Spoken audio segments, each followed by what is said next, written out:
Ra'iisul Wasaare ku-xigeenka dalka Soomaaliya Mahdi Maxamed Guuleed ayaa daafuray bandhigga isgaarsiinta iyo tiknoolajiyadda Soomaaliya. Wasiirro xildhibaano iyo boqolaal shacab ah ayaa ka qayb galay bandhiggan, waxaana inta badan looga hadlay horumarada dalka uu ka gaaray dhinaca isgaarsiinta iyo tiknoolajiyadda.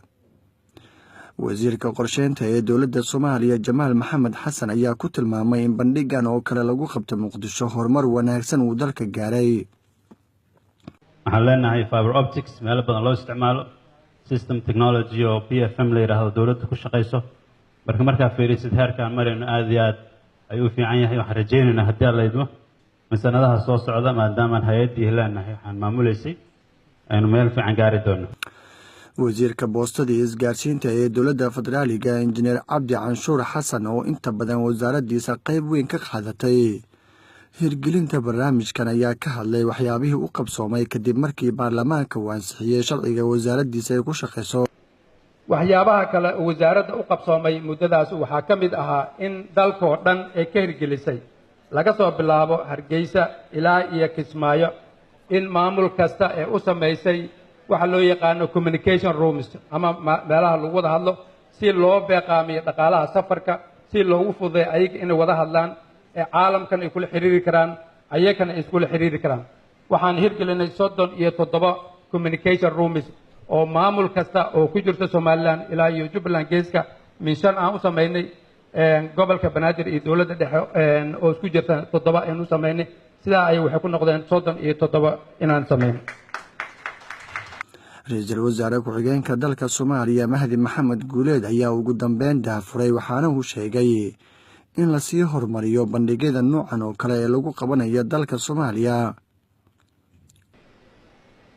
ammaan weyn baynu Soomaali ahaan ku mudannahay oo dadka Soomaalidu waa dad hadla waa oral society waana dad wax iibsada waxna bixiya hadday dhaqaalihii helaan.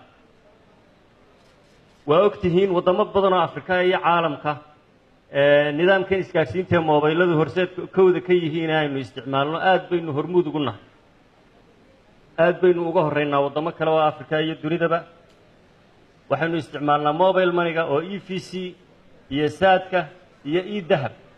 intiina la socotay ama dhageysatay waxaad ogeydeen Bill Gates oo ninka loo aaneeyo Microsoft-kan iyo waxyaabahan oo dhan inuu hormuud ahaa uguna weyn sidaan filayay ilaa maanta inuu ammaanay isgaarsiinta Soomaalida iyo saadka iyo doorka dhaqaalihii uu ka ciyaarayo iyo waxa noloshii uu ku soo kordhiyay ganacsigii ku soo kordhiyay waxbarashadii ku soo kordhiyay caafimaadkii baa maanta loo isticmaalaa isgaarsiinta iyo caafimaadka ayaa jirto haddaanad dhakhtarkii aad rabtay dhakhtarkaad la xidhiidhaysay marka nolosheenii qayb weyn buu ka ciyaaray.